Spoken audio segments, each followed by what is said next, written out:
My name is Bhargavi Venkatram.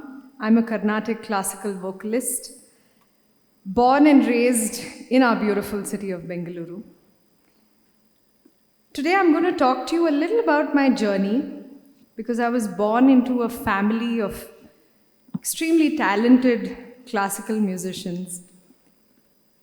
And to take on the same profession and to try and make it my own in some way has been a journey that I would love to share with all of you. I was born into a family of multiple performing artists. My grandfather used to play the violin. My father plays the violin. My mother and aunt sing Carnatic classical music. And I also have a younger brother who plays the violin today. My grandfather also happened to establish a music school, and that's been running for 70 years now. And we've trained thousands of students in the classical music arts. And I was born into this environment. So when people ask me, when did you start learning music? I have to say, I started in my mother's womb. Right from when I was an infant, I used to go for all their live performances. I used to sit through their rehearsals, practice sessions, without a choice. But so much of the music I sing today is what I imbibed through that phase, without even realizing it.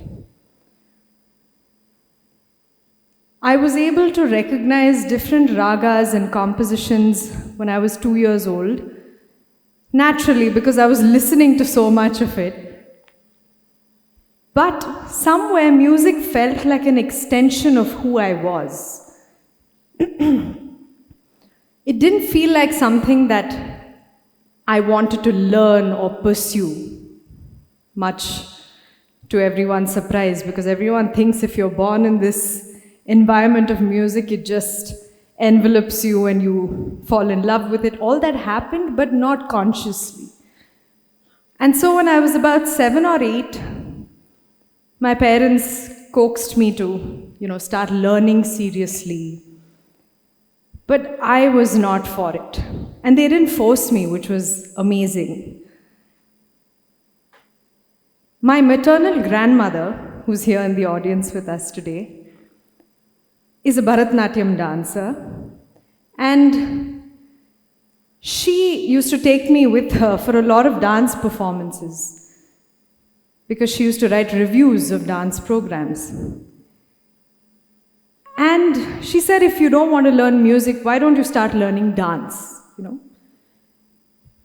I was more than happy to do it because as a young girl, I loved the glitz and glamour of the dance world, the makeup, the costumes, the jewelry.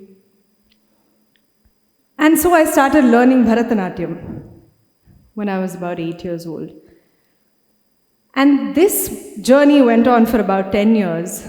And somewhere along that journey, I think music, of course, never left me because there is no Bharatanatyam without Carnatic music. And of course, I used to also attend performances of my parents and my aunt and everyone. And so music was always a part of the journey. And I happened to learn the dance choreography for one Devarnama called Baro Krishnaya.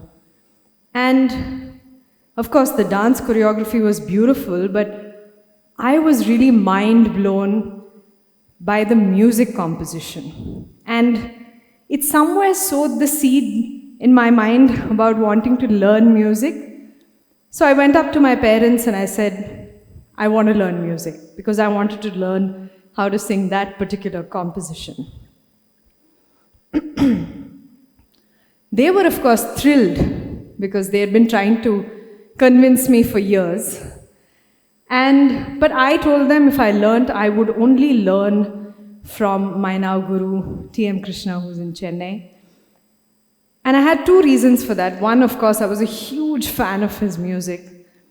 But secondly, I felt that if I learned under my parents, I would tend to be a little lax. I would tend to take things a little lightly because you feel like you can get away with maybe not practicing, telling them I was tired, and all of that. And I decided that if I learn music and I do it, I want to do it properly and I want to do it right. So they were extremely happy that I wanted to learn, and they were happy to send me to Chennai. So that's when my serious learning journey began. And when I tell people this, they don't believe me, but that was when I was in the 9th standard. And that was the age when all my other peers and friends were letting go of all their other hobbies and passions because studies was kind of taking center stage and the all-important board exams were coming up. And here I was doing the exact opposite. I used to travel over the weekends to Chennai twice a month, and I started learning. And the rest of the time in Bangalore, of course, I had an immense amount of support from my parents who used to teach me, who used to guide me. And I really fell in love with music at that age. What didn't happen when I was much younger kind of happened when I was in high school. And so cut to 12th grade, that's when I gave my first public performance. I performed before an audience, and that moment was really life-altering in some sense because it's wonderful to sit in the audience and listen to someone on stage, you know. You can really soak in the music, enjoy the process. But when you're on stage performing, you have the responsibility of doing justice to your art, of making sure you give your best shot. And the stage is unpredictable. You can go wrong anytime. So that experience was very humbling, but also extremely exciting. I enjoyed the anxiety, the nervousness. It really gave me that thrill, you know. And so I finished my 12th grade, but taking up music as a profession was still not in sight, you know. It was just my first performance. I didn't think that far. And I also enjoyed computer science. So like every good South Indian kid at that point, I ended up doing my computer science engineering. I'm sure a lot of your parents would have loved for you all to do that as well, but good for you, you're sitting here. But to be fair to my parents, they didn't force it on me. They said, anyway, you're doing computer science, and if you like it, you might as well get a degree and then decide what you want to do. So I joined engineering, and at the same time, my music career kind of took off. I used to give performances. I ended up taking part in a lot of competitions. I took part in the All India Radio competition, where I won the first prize at the national level competition. And I got a few awards, a few youth awards from very renowned organizations, which all served as real confidence boosters, you know, that maybe this is something that I should take up seriously. But that said, it wasn't an easy journey balancing two things. I've always been asked, how do you balance music and studies? How did you do it all through high school and college? It wasn't easy. I used to do some crazy things like, for example, December used to be peak music season in Chennai. And December was also end semester season in college. So I used to perform in Chennai, get back to Bangalore in the night, go write an exam the next morning. And in the 2 days after, which was supposed to be study holidays, I would get back to Chennai, sing a couple more concerts, and come back in time for the next paper. So that really taught me the value of hard work. And that if you really want to do something, if you set your mind to it, then no matter what happens, no matter what schedules, you know, clash and what comes in the way, you will find a way to make it happen. And it was a lesson in multitasking, truly for me. So I finished my engineering, and just before I finished, I was in my final year. And all my classmates, all my batchmates were sitting for placements, to get a job. And a majority of them were also writing their GRE to, go abroad. By that time, I had kind of decided that I want to give music a shot. I wanted to take it up as a full-time profession. And the reason I say taking up music as a full-time profession or any art form, so to speak, is a decision that needs to be thought about is because the arts are an unpredictable profession to take up. There's no guarantee that someone's going to give me a concert tomorrow. There's no guarantee that the audience is going to show up, that they're going to enjoy what I do. And every day is not a Sunday. I may not end up doing well, even though I've gotten an opportunity. So there's a lot of uncertainty. But I believed that I wanted to do it. But seeing everyone around me, I did have that sense of self-doubt a little bit, where I was like, am I sure I want to do this? Maybe I should sit for placements, get that job, and then decide at the end of the year. Or I should write my GRE, see what score I get, and then decide if I want to take it forward or not.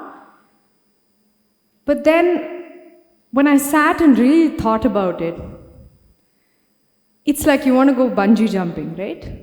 You've gone to the edge of the board, you've just got to jump. You can't, if at that point I'm sitting and thinking about backup options and all of that, I'm never going to give my 100%. So I took the plunge. I didn't sit for placements. I didn't write my GRE. I graduated in June 2018. And initially I did struggle a little bit after college because I was so used to balancing two things. I was used to studying for exams, writing the exams, practicing, giving concerts, all at the same time. Suddenly I was left with too much time on my plate. And I was getting a little lazy, waking up late, struggling with my schedule a little bit. But then I quickly realized that if I don't channelize my energy in the right direction, then all the effort I had put in up until that point and the risk of taking this chance would actually go in vain. So I quickly streamlined it and continued performing and traveling across the country, giving concerts. I enjoyed the process. I loved it. And then March 2020 happened. COVID happened, and all of us were in lockdown. And that moment was really life-altering in some sense, because on one side, all of us were extremely anxious about the well-being of our loved ones, about making sure everyone's okay. But at the same time, my career had kind of completely come to a standstill because it involved performing in front of a live audience. It involved traveling across the country, through the world to do it. And suddenly here I was, sitting in my room, and I couldn't do any of it.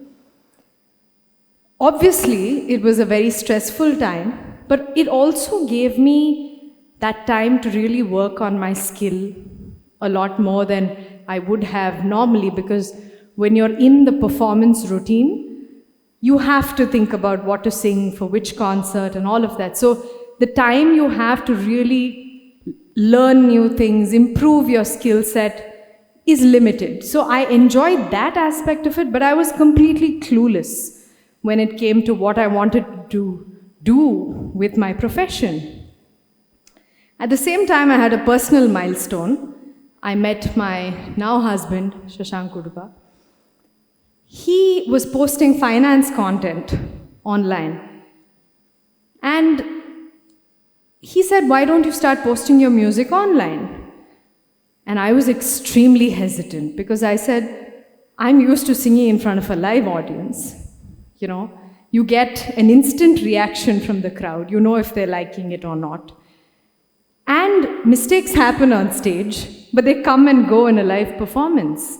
Unlike when you sit and sing in front of a camera, firstly, you're conscious that there's a camera in front of you. And secondly, there is no scope for any mistakes because you either get it right or wrong, and it's going to stay online forever. But he said, what do you really have to lose? The worst thing that'll happen is that you won't enjoy the process. And you can just wait out COVID, work on your skill, and then get back to regular performances. But if it does work well, if you do enjoy it, you will have access to literally the rest of the world, to reach out to people who are interested in your art form. And that made a lot of sense. So I started posting videos online, and the response I got was extremely overwhelming. I had people from across the country, from different parts of the world, commenting, sending me messages saying, it's such a tough time, thank you for posting your music online, we get to listen to you even though we don't know when things will open up, when we'll be able to listen to a live performance again. And all of that was very heartening and very encouraging. But there was one comment that really cemented my belief that I was doing the right thing. A lady had commented on a video of mine saying that her father was diagnosed with cancer. And through multiple rounds of chemotherapy and hospital visits, she said he kept listening to your music and it gave him a lot of peace and a lot of joy. And today he's on his path to recovery. And I want to thank you for being a part of that journey. And that moment really moved me, because when I was posting that video, I didn't think about who it was going to touch, if it was really going to make someone happy or not. I was just doing what I was doing. And if that was a way for me to not only reach out to people, but also maybe make someone smile, make someone's day without even knowing about it, then there is really no greater joy or satisfaction. So that's been my journey, and through all of this, post-COVID, of course, live performances have started again. I've been balancing my music, both online as well as offline. And the online world has given me access to so many people who otherwise would have never been able to hear me unless I went to their town or their city or their country and performed. And social media, when used right, can really enrich your lives and the people who are watching and consuming your content. I want to wrap with one quick thought. When I think about art, and for me, art in my life has been dance and music, I think about what it's given me. And if I were to zero in on a few things, it's given me immense joy, which is why that was in the title. It's given me perspective on life, and it's really made me question myself and discover who I really am as a person. Why am I telling all of you this? Because in today's world, we all live very stressful lives, right?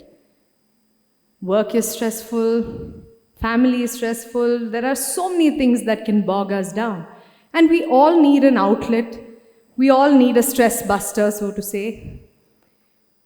Art is one stress buster which can really enhance you in the process of giving you that release. And when I say art, I chose the performing arts and I chose to make a profession out of it, but you don't have to. It need not be performing arts. It can be painting, it can be sculpting, it can be pottery, it can be anything that gives you that 10 or 15 minutes a day of relaxation, of a release, but also teaches you a new skill, also teaches you resilience, because sometimes when you're learning, say for example, music, and you don't get something right, it's really frustrating, but when you get through that and get beyond it and you're able to achieve what you thought you couldn't, that also instills so much confidence in you. So I would really encourage all of you to hold on to any art form that you all enjoy and believe in. And art is one thing that will never leave you alone in life. You will always, always have a companion. Thank you. That's my time.